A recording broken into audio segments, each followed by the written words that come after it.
Thank you very much, and good afternoon, everybody. At this point, I assume that everybody knows who I am, so I will not introduce myself any further. I would like to thank Fabrizio and Laura for being here. I am deeply honored and very glad to be with you this afternoon. First of all, I would like to, before introducing in tonight's topic, I would love to know if there is anyone here in the room that knows anything about the Italian parliamentary system.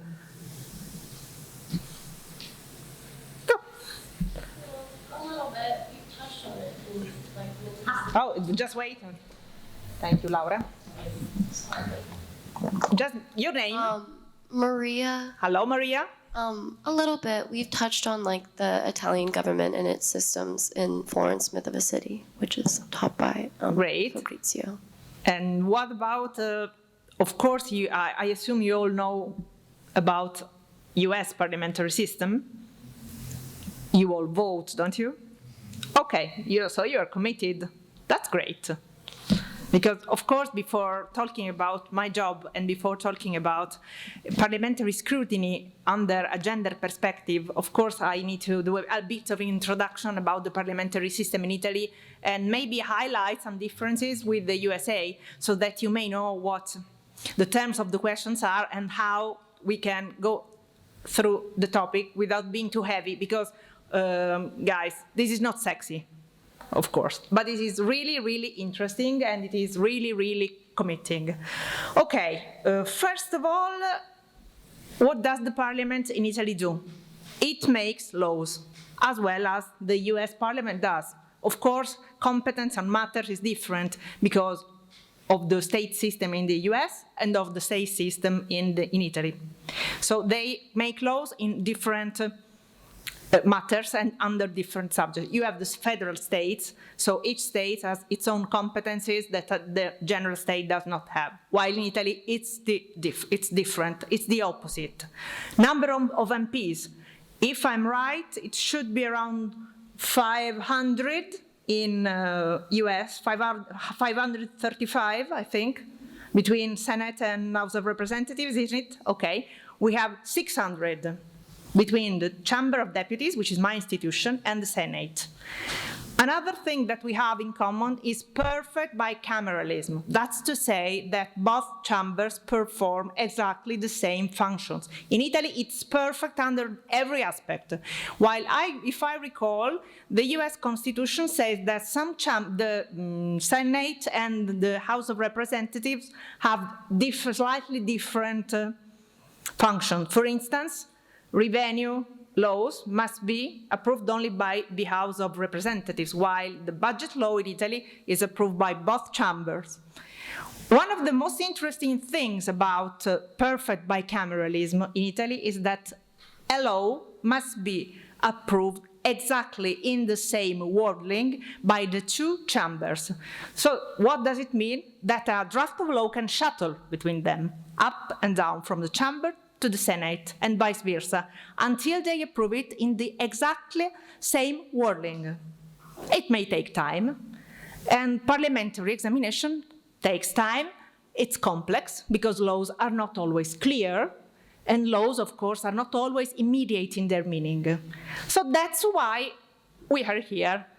That's why parliamentary administrations need people who prepare research papers and technical documents to explain to MPs how a law can have an impact on the system, if it's compliant to the Constitution, if it's compliant with the EU institutions and laws, because, of course, you know that Italy is part of the EU. That's to say, it has to comply with EU legislation. In order to explain it all to MPs, of course, there is a technical structure which is made up of public servants. That's to say, people do not depend on politics, people who are recruited by public competition, so that we can give impartial and comprehensive and technical information on every piece of law that is presented in front of the standing committees of the Chamber of Deputies and the Senate, and then to the floor of the plenary. This is just a really brief and basic explanation on how it works.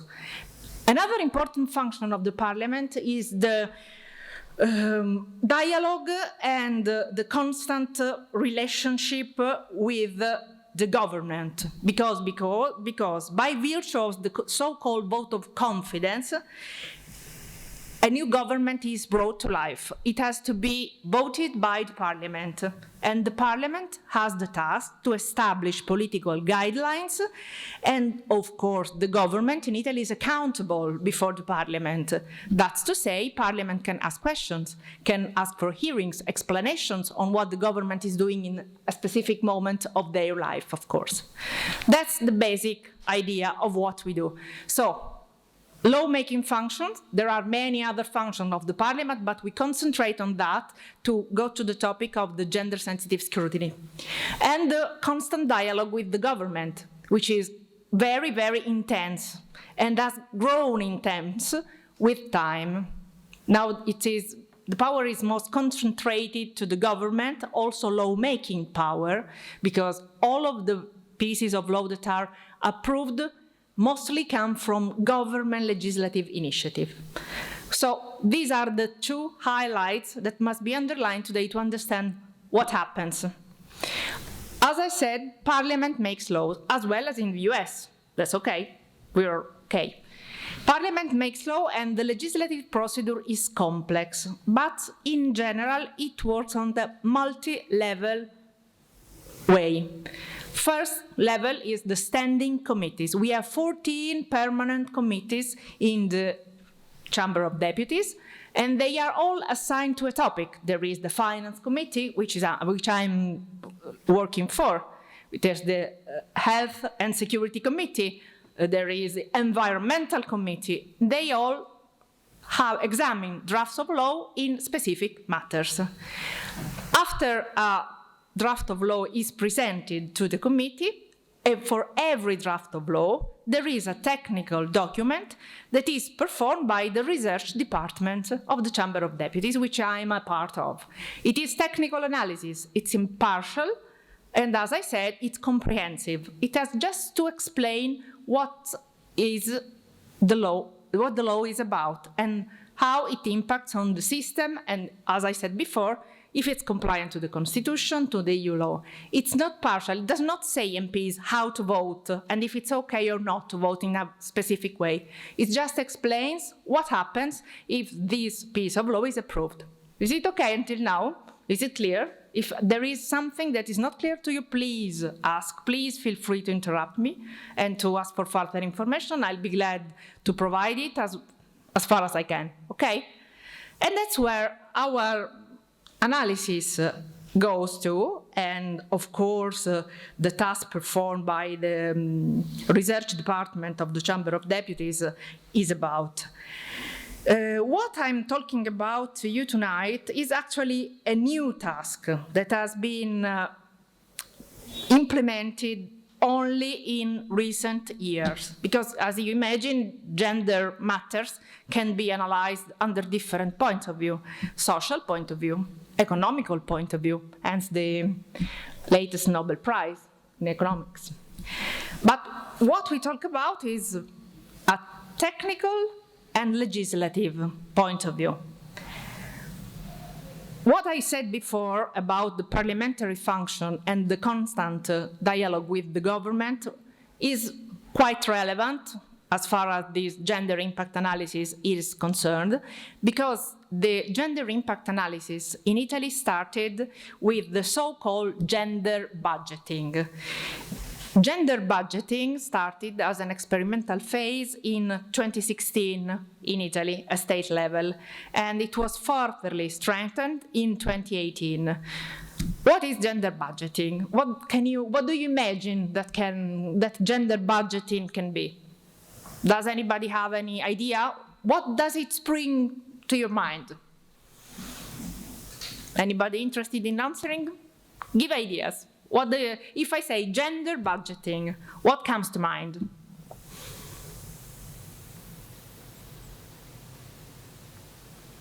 Do you think that is a separate budget for women and men? Could it be?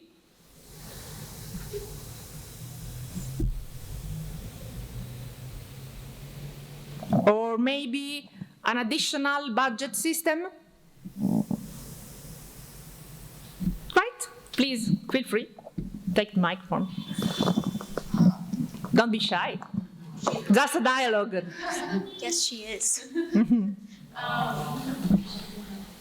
know. I hope it's not. Your name, please.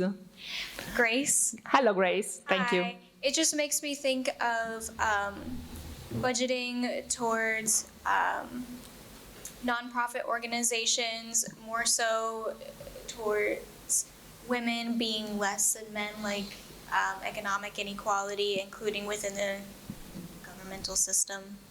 That's quite close. That was very interesting because it's a good suggestion. It is not a separate budget for women and men. It is not an additional budgetary system. It's quite technical, but it's gender budgeting. It means to provide a set of additional analytical tools to verify whether gender equity in society has increased, decreased, or has remained unchanged. That's to say, in Italy there are state budget is, of course, a parliamentary task. There is a law that decides at the beginning of the year how expenses will be allocated and how we will collect revenues. That's to say, money that comes in and money that is spent. It's decided at the beginning of the year, more precisely at the end of the previous year. Right in November, December, the Parliament will discuss the budget law for 2024 and will decide how to spend money, available money, how to borrow money, and how to raise taxes or to lower taxes, and however, how to spend money that is available, okay? And this is provisional budgeting. That's to say, we mean to spend it like this. At the end of the year, there is an assessment of the budget. That's to say, we have effectively spent that. We have collected such revenues. So at the beginning or almost at the end of the year, budget is decided, is conducted, and then assessed. Which linear, it's clear. Is it clear to everybody? Okay. Gender budgeting so far, that's to say until 2022, 2023, has been done by reclassifying items in the final budget. When the state has clear how money has been spent and how revenue has been taken, it says, okay, these are the expenses, and expenses are reclassified, basing them on a gender criterion in order to assess their different impact on women and men. So that's to say, no additional budget, no different budget. We take expenses, we reclassify them, and how? This is a task that is performed by the government, first of all.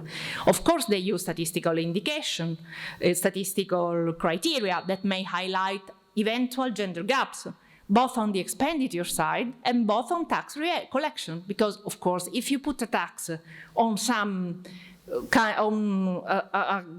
a little group of people, it will have an impact on gender.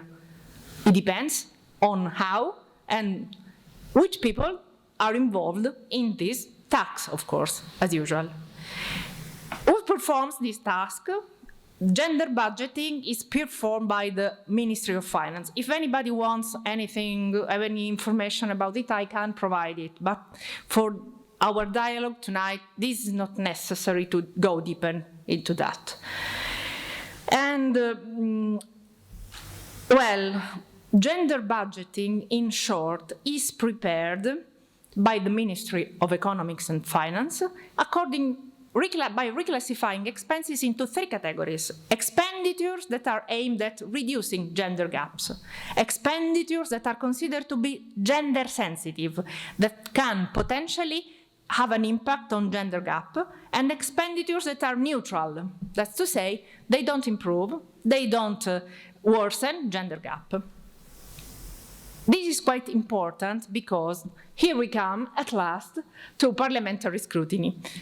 Is everything clear until now? Gender budgeting has been performed by the government, has been performed until now on final budget. That's to say, once we have decided how to spend money, we reclassify expenditures according to gender sensitive criteria.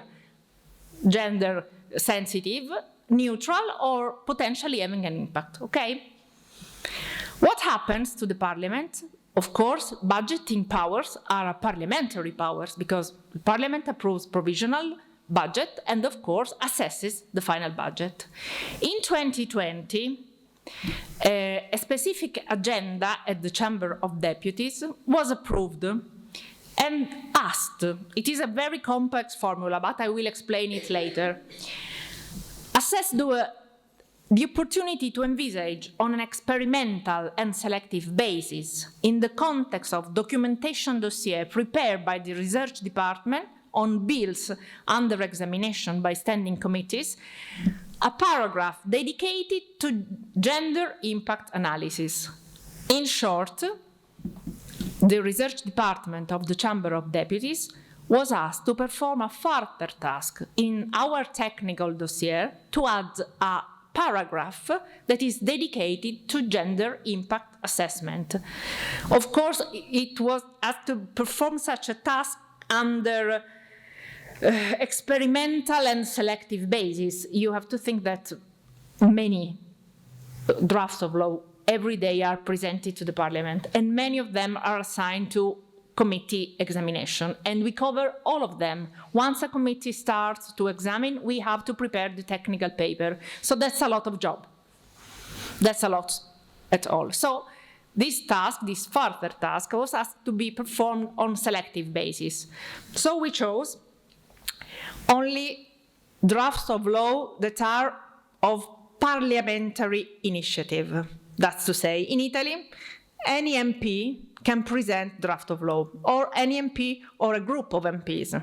The government can present draft of law. And as I said before, government has chances to see their draft of law approved quickly and effectively, more than other MPs, of course, because it's a matter of political significance. And also citizens can. A group of citizens can present a specific draft of law with some characteristic and so on. So we were asked and chose to perform this task on a selective basis.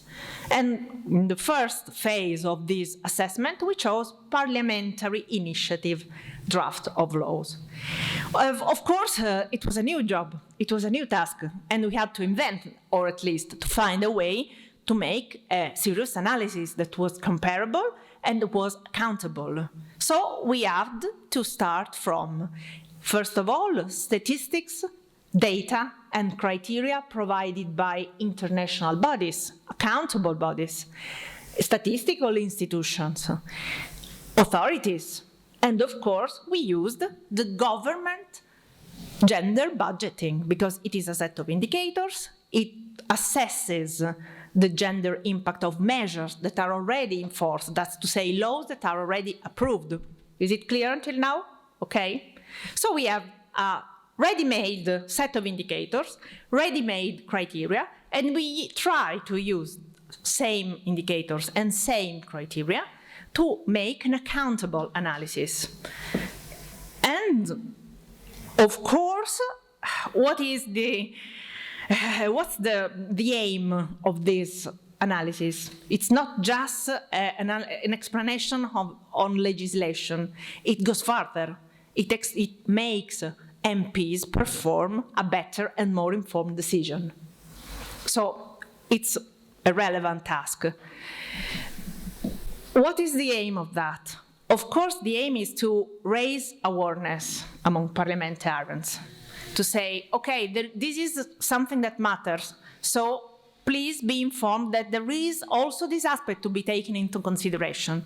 And it may help them ask for hearings, for instance, of stakeholders, of experts, or to ask the government to provide with more information about it. So that's already a goal, to raise awareness between MPs. This is not the whole part of the story, because the story has evolved. First of all, because, of course, another agenda in 2021 was approved, and that asked the government to provide gender impact analysis in their drafts of law. So that's to say, not just parliamentary initiative, but government was asked to provide gender impact assessment in their draft of law that are, of course, many more than the one presented by parliamentarians, and they have, of course, a bigger chance to be approved. Okay? Is it clear until now?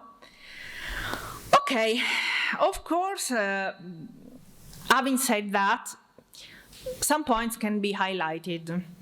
We perform an assessment which is carried out from an ex ante perspective. Is it the word ex ante clear to you all? Before. It's Latin, it says before. That's to say, before a draft of law is approved. So we don't have the power to see the effective impact of the draft of law. We can imagine, we use, of course, accountable data, accountable indicators, but we make an hypothesis, of course.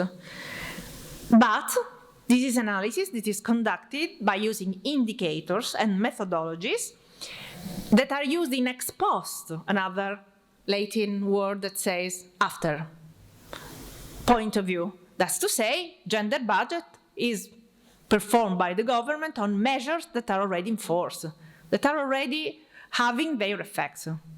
Okay? This is clear. Of course, there are challenges for the future, and the new challenge is being presented just in these days with the presentation of the budgetary law for 2024. Because in April 2023, there was a new provision, a new law. According to this provision, starting from the year 2023, that's to say, budget law for the 3-year period, 2024-2026, the Ministry of Economics and Finance, after presenting the budgetary draft of law, will have to present a specific attachment, a specific report. In such a report, for 3 years, evidence shall be given of expenses related to the promotion of gender equality through public policies. Of course, the perspective is changing. That's to say, the government will have to make an assessment, not just on expenses that have already been established by law or measures that are already in force. They have to make an assessment on measures that are going to be approved by the parliament. They are not effective yet, and that may change. That's to say, of course, that their assessment gets closer to ours, of course. We made an ex ante assessment before, we still make an ex ante assessment, but their task now is to make an ex ante assessment as well. So methodologies and criteria and, of course, ways of working come closer. In this task, we have contacts with statistical institutions, with the Ministry of Finance, and you can imagine how other authorities that are involved in the process of gender assessment. And we hope that this task, we are expecting such an attachment in these days. The budgetary law has been just presented to the Senate of the Republic. It has to be approved first there, and then it goes to the Chamber of Deputies in December, in same wording. So we hope just as 2 passages, we just hope so. And of course, we expect that the government presents the attachment in which it says that the measures that are prepared and will enter into force in 2024 will have specific gender impact. And so, according to this attachment, we can perform an ex ante analysis, maybe, on what will enter into force in 2024. Is it clear? Does anybody have any question, any curiosities? Because, okay, great. Please take the microphone. Yes. So, my name is Travis. Hi, Travis. Hi. You talked about there being 2 different, parts of the legislature. In America, there's differences between how those people are voted in. Is there a similar thing? What is the difference? The difference is, it's a slight difference, because as I know, for the Connecticut Compromise, I think it was called, that in Senate is voted according to a criteria that each state has a vote. Is it like that? And instead, in the House of Representatives in the US, a number of seats is distributed according to population of states. Oh, great, I got it. In Italy, there is a provision in the Constitution that says that seats in the Senate must be distributed on the regional basis. That's to say, electoral system is more or less the same for Chamber of Deputies and Senate. Okay? The only thing that differs nowadays is the age of senators, or minimum age for the MPs. But at the same, once you could not vote for the Senate if you were not above 25 years old, I think, yes, but it's not like that anymore. I should know it very well, so. Anyway, electoral system is decided by simple law. It's not decided in constitution. The constitutional lawyer said, okay, it's up to the parliament to decide how to elect itself. It has got historical and social reasons that I will not go into any deeper, but it's a simple law, that's to say, a law that is approved by parliament under a certain procedure that decides the electoral system. The only difference is the distribution of seats. As far as the Senate is concerned, the distribution is based according to regionalities. That's the main difference. It's similar, but not exactly the same. While in US, I think it's very bright. The difference is very bright. Thank you for the question. I hope it was clear. Anybody else? Thank you. Name. Voice and name. My name's Cooper. Hi, Cooper. I had an interesting question. So this new institution that has been installed in the Italian government, with the ever volatile nature of gender in politics, especially in the US, do you ever fear that as governments, as I'm reminded in Italian politics, correct me if I'm wrong, but governments kind of come and go quickly, and do you ever worry that this new institution and the view of gender in politics could render your new institution kind of either not useless, but they could phase it out? Or have you set in stone certain things in Italian law that make it hard for this new gender budget and analysis to kind of be taken away? Okay, that's a very interesting question, because of course I cannot predict the future. And what you highlighted about the quickness of governments in Italy is an historical, and of course it's a fact. It comes from political evolution, from contingent factors that are not going to be discussed here, but of course it's a fact. The new provision that I said for 2024 about the attachment to the budgetary law has been approved in the context of the so-called Italian National Recovery and Resilience Plan. Does anybody know what it is? Okay, it's kind of money borrowed by the EU, but for that, each state has to program reforms and structural changes, and such structural changes must be approved by the EU, and they make a commitment to follow specific policies and to make some reforms. Among them, there is such an interest, such a matter, gender gap elimination or gender gap correction. That's to say, yes, it's possible. I think that political sensitivity changes, and it can change a lot. But at the same time, these are laws, and the principle of law in Italy is stated by Constitution, and it's hard not to commit to law. Okay, I have noticed that there can be a different sensibility between governments. Some of them were very committed in gender budgeting and were very happy to share results. They gave many statistics and so on. Others are less committed, but hearings before budgetary committees of the Chamber of Deputies and Senate about gender budget have been held.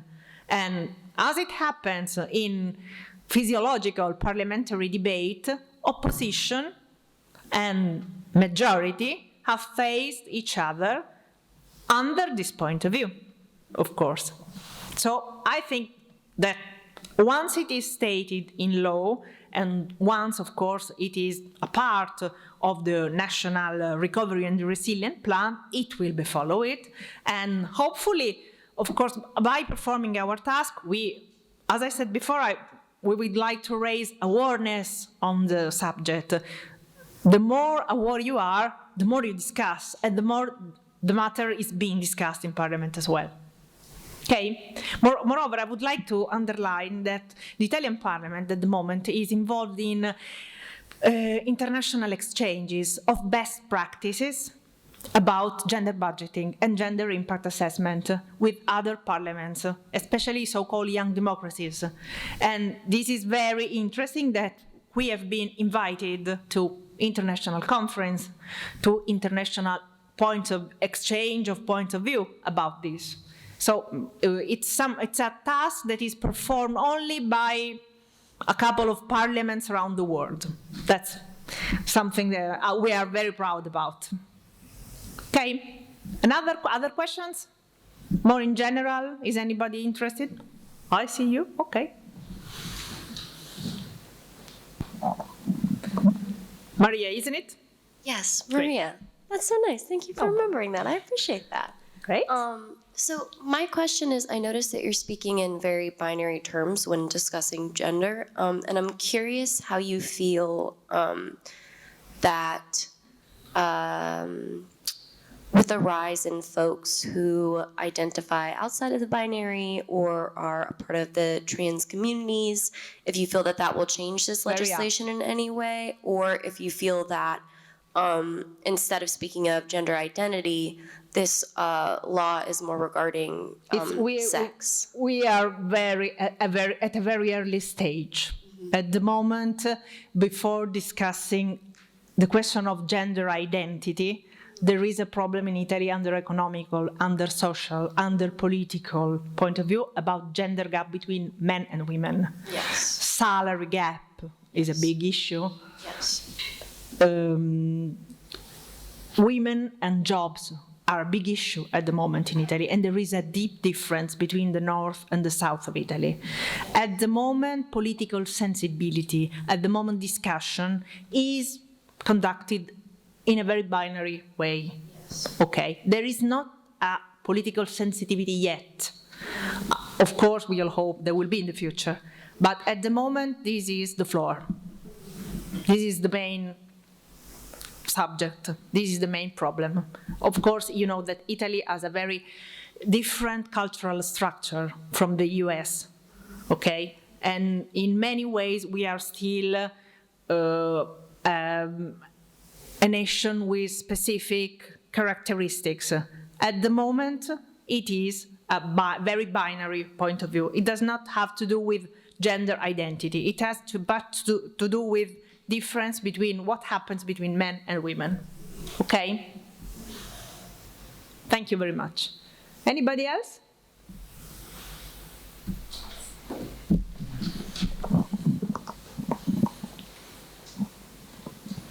So how has having the country's first female prime minister kind of affected women's place in politics, and how kind of Italy as a whole sees like a women's place in politics? Well, I have no answer for this, and I shouldn't give any answer in my position, because of course we are just technical a department. We don't have to give political opinions. Under my personal point of view, I'm not representing my institution now that I'm talking. I think it's still very early, because it's just a year, and it's very early to say how this can change the perspective, and if it can change the perspective. Still I can't say, really, I cannot say, because you take into consideration that we have a woman that's a prime minister for the first time in our history, but we have a very male parliament. So take into account what it means. We have a percentage, I think, of male MPs that is much wider than the past legislature. If I'm not wrong, I must check that, but I will. But from my own experience, I see it in my committee. Many men and not many women. So it's very early to see the effects of this change, or if it will have a real impact on Italian politics. Because it seems contradictory.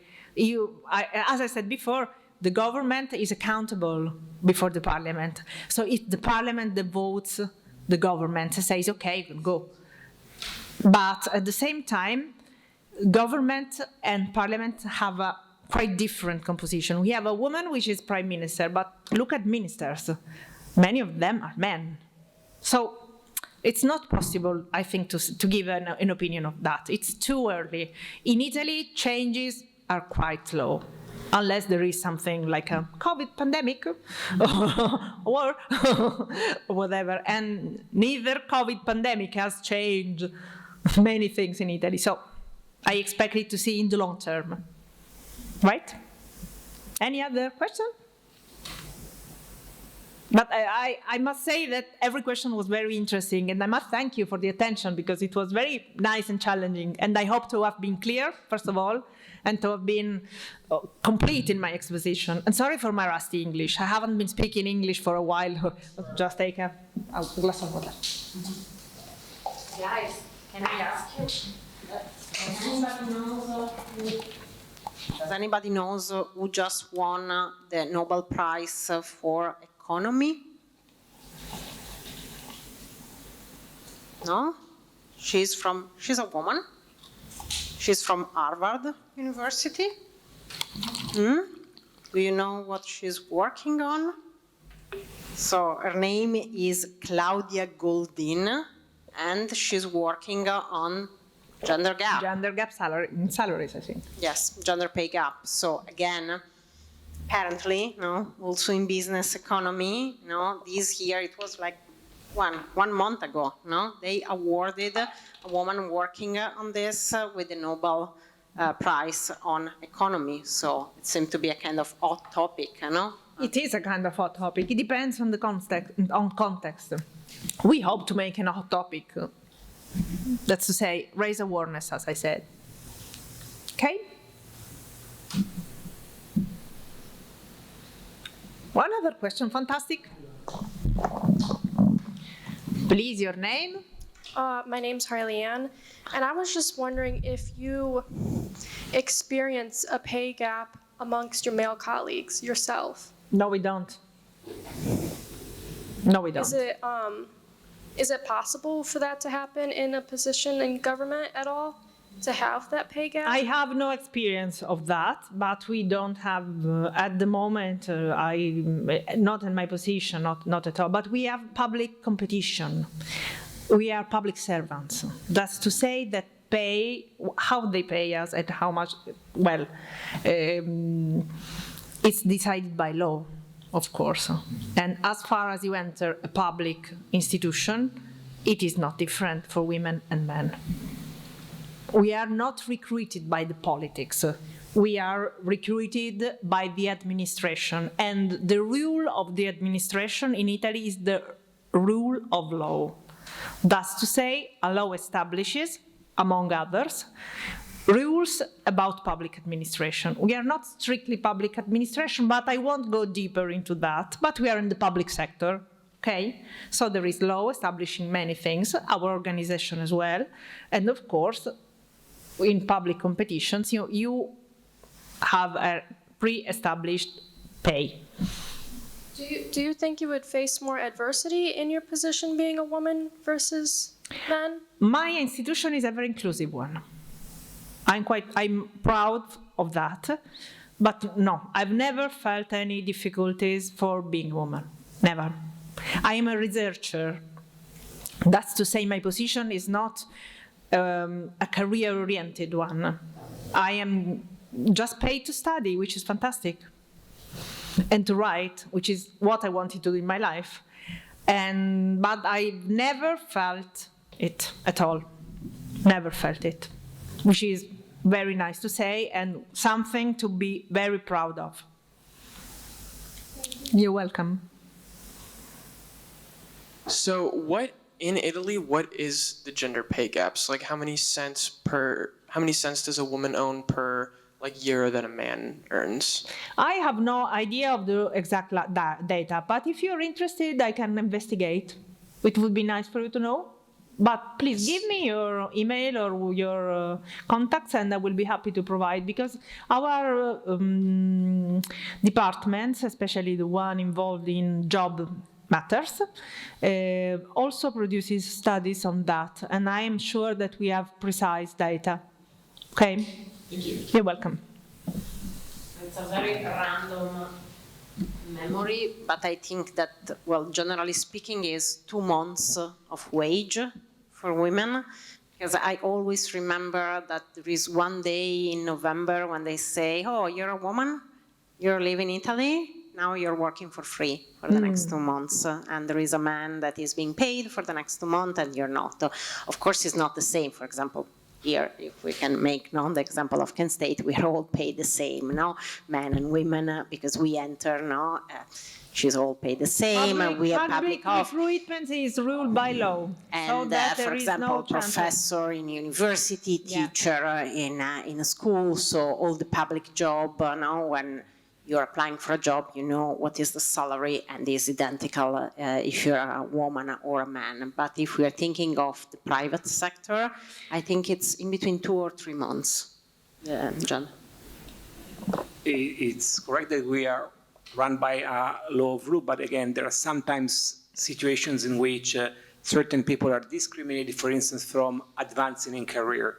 But again, my question was different. I was wondering, I think this is interesting for our students, you have a degree in law, right? Your colleagues, what degree do they have, just to have an idea? Okay, we have different degrees. I have a law degree, political science degree, because political science faculty in Italy prepares specifically for such competitions and for such positions, and I think it's the most apt to work in political organs, of course. Some of us are economists. They are recruiting researchers as economists in these days in my institution, but we have wonderful exception of people that are graduated in art that perform a wonderful task in public finance. There are really, really interesting exceptions, but in general, we are all people who have studied law, economy, and public and political science. I don't know if there is a faculty similar to political science okay, that's the same. And you study a bit of history, you study a bit of politics, you study a bit of economy and statistics and so on. And some statistics as well, because there is a need for people who manage big data at the moment, because big data are the future, of course, of knowing reality. So I hope that we can recruit people with statistical background as well. But I said, there are wonderful exceptions. People graduate in art, in literature, that perform wonderful tasks in public finance as well. Bye. Hi. Hello. So a lot of companies within the U.S. will offer salary locks within their contracts for their employees, as well as diversity and anti-sexism training to help try and combat gender inequality and the pay gap in-house. Do those trainings typically occur within Italian workplaces? And if so, do you think that how much of a difference does it make here? Well, I have no idea in practical if there are such realities in Italy, but there are some laws that are compulsory. For instance, in some sectors, there is an interesting law provision on the composition of organs in societies, in big societies. They have to, at least the least represented gender must have a share in most representative organs, such as the CEO and so on. So there are some provisions that try to balance gender gap, but they do not involve the private sector, and things just like the ones you mentioned. So this is up to companies. I am sure that big companies, international companies, have policies like that, but I have no experience of that. I can just say that law is oriented to gender gap filling, okay? Also in political elections, candidates must be equal in male and female. There are different mechanisms according to the fact it's general elections or local elections, but there are rules on gender gap. There is a rule on gender gap in societies, as I said before. And we prepared an interesting technical paper, a research paper, about gender legislation. I'm just sorry that it's just published in Italian, because it gives you an idea of laws that have been approved in the whole system, all Italian system, regarding gender gap in various situations. It's all public. On the Chamber of Deputies website, there is a section devoted to technical papers that are produced by documentation services, that to say the research department, the library, the budget department, and everything is public. So that's to say everything is that is examined, scrutinized by Parliament is an object of a technical paper. So you can find also general research papers that are not focused on single drafts of law, but regard public policies in general. So if anybody's interested, I can give you my email, and of course I will be happy to share it with you.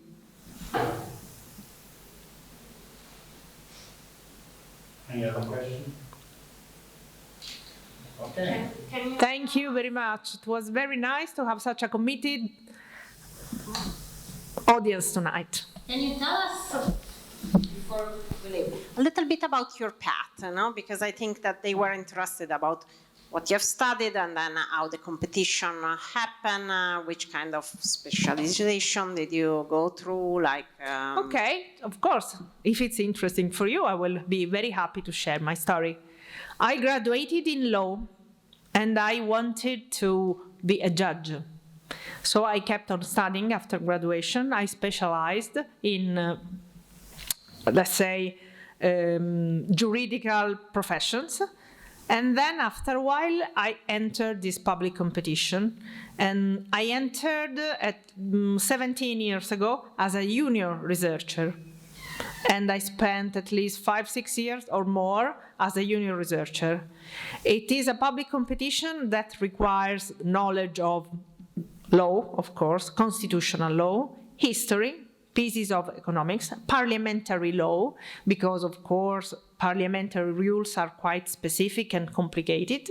And then you have to pass a written test, 2 written tests, and then an examination, oral examination, which is made up of 7 or 8 subjects that also relate to parliamentary subjects, let's say constitutional law, administrative law, public law in general, economics, history, English, I think it was civil law as well.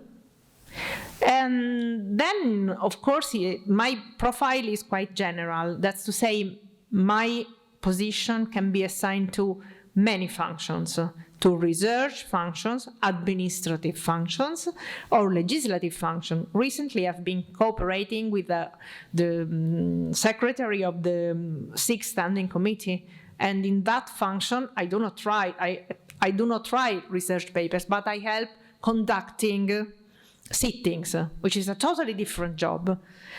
That's to say, you enter for a specific profile, but it does not define your job forever. You can be assigned to documentation, you can be assigned to legislative or administrative service and so on, because you have to imagine that the parliament is a citadel in which, and it's quite peculiar, that is totally autonomous. Because when the constitutional writer imagined the new structure of the Italian Republic, they had to cope with the past. They had to cope with fascism, and they had to cope with the fact that parliament during fascism was nothing, of course, was not considered. So Parliament in Italy has got a very big and strong consideration. It's the center of the system, of the constitutional system. It has been thought of as the center of the constitutional system. So it's totally autonomous in its decision, has got a good budget autonomy, and everything is decided within the Parliament.